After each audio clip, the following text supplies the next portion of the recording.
தேவன் செய்கிறத தடுப்பவன் யார்? ஒரு மனுஷன் செஞ்ச தடுத்துடலாம். யாராவது நமக்கு உதவி செய்ய நினைக்கலாம், அந்த உதவி செய்ய முடியாத அளவுக்கு எதையாவது சொல்லி தடுக்கலாம், எப்படியாவது தடுக்கலாம். தடுப்பதற்கு வாய்ப்புகள் உண்டு. ஆனால் தேவன் செய்கிறத யாரும் தடுத்து நிறுத்த முடியாது.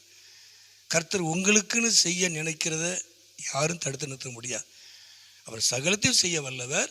அவர் செய்ய நினைச்சா, அவர் செய்யணும்னு நினைச்சிட்டாதான் அவருடைய நினைவுகளை யாரும் மாற்ற முடியாது. கர்த்தருடைய நினைவுகள் உங்களுக்கு செய்யணுங்கிற அந்த நினைவுகளை, அந்த எண்ணங்களை எந்த மனுஷனாலும் மாற்ற முடியாது. அவர் செய்ய போகிறது யாரும் தடை செய்ய முடியாது. அப்போ உண்மையாகவே ஆண்டவர் தாமே இந்த நாட்களில் அவர் உங்களுக்கு செய்கிறதை யாரும் தடுக்க முடியாது. அவருடைய எண்ணத்தையும் மாற்ற முடியாது, தடுக்கவும் முடியாது. அவர் உங்களுக்கு செய்கிறதை அவர் உங்களுக்கு செய்வார்.